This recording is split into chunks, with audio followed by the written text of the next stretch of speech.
Hey, hello, leaders. This is Paul Grau Jr., and welcome to Run to Your Leadership Challenges.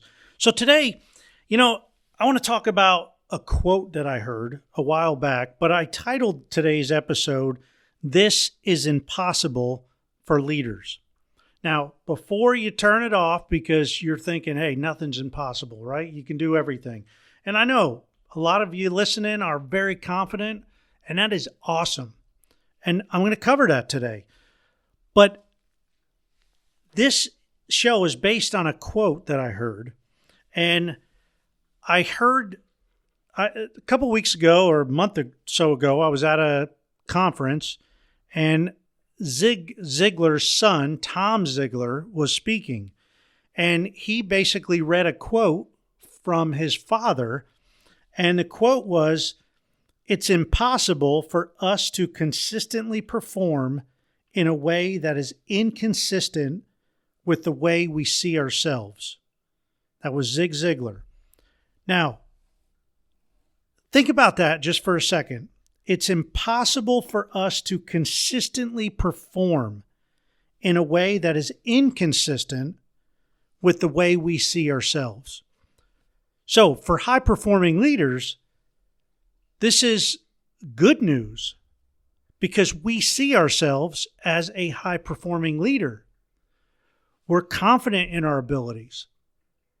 And when we see ourselves like that, we are going to consistently perform that way. So you can kind of reword this and say, the way we see ourselves is the way we will consistently perform.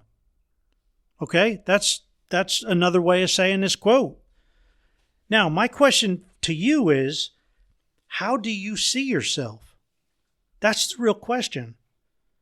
How do you see yourself? How do you see yourself as a leader? Do you think you're a good leader? Do you think you're a great leader? Do you think you're a high-performing leader? Do you think you're a bad leader? Because however you see yourself, that's the way you're going to consistently perform in that area. So, what about how do you see yourself as being good enough? Are you good enough? What about your people? Are your people good enough? Do you believe that about them? How do you see them? Because this is not only this belief and the way you see yourself and you see others, man, the way you see others, especially your team members and your people, the way you see them is going to reflect in the way you treat them. And that in turn is going to make them think of themselves the way you're thinking of them. So be careful. You should trust your people. You should have faith in them. You should be encouraging them. You should believe in them. What about your leadership power, your leadership authority? Do you think you deserve it? Do you think that you have earned it? What do you think about when you're thinking about yourselves and your leadership power or authority? What about your knowledge level? What are you thinking about yourself when it comes to knowledge level? When it comes to leadership knowledge? When it comes to knowledge level of basically doing the tasks that people on your team are doing? What about as a communicator? Do you see yourself as an effective communicator?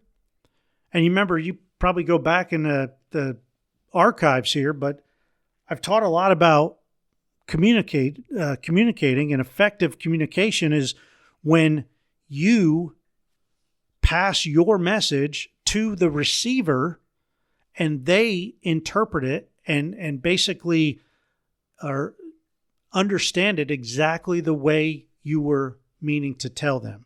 So you encode it, they have to decode it and understand what it means. And if you're not doing that, it's not effective communication. So if you don't think you're an effective communicator, guess what? You're not going to be. Because again, like Zig says, it's impossible for us to consistently perform in a way that is inconsistent with the way we see ourselves. What about confidence? What about speaking? What about training? What about mentoring? Are you a continuous learner? Do you think you're overconfident, not confident enough? You see, the bottom line here is if you don't see yourself as the way you think you should be seeing yourself, well, what's holding you back? What's holding you back from seeing yourself in a better way? Because you see, those barriers are going to hold you back. Because you might be able to act or perform one way that you don't think you are, but it's not going to be consistent. It's only going to be temporary. So what we need to do is make sure that we are seeing ourselves as able, as prepared, as equipped, as high-performing leaders, people that care about the people on their team, people that take the time to get to know the people on their team, people that are servant leaders. We put the needs of our people as a high priority. That's a high-performing leader. So if you're not seeing yourself the way you should, well, again, ask yourself, why not? Why aren't you seeing yourself that way? You see, when I'm coaching people, that's one of the things that we work on. We work on these limiting beliefs. We work on confidence. We work on leadership ability and knowledge and putting that knowledge into action. So, hey, that's it for today. But again, such a great quote. And again, you will consistently perform the way you see yourself. Hey, just think about that today. Let it soak in and start asking yourself, how do you see yourself? If you're not performing up to your own expectations in a certain area, ask yourself, how do I see myself in that area? Hey, that's it for today. Hope you have a great rest of your day. And man, look in the mirror and tell yourself you are awesome. And then go have an awesome day. Until tomorrow, run to your challenges. We'll see you.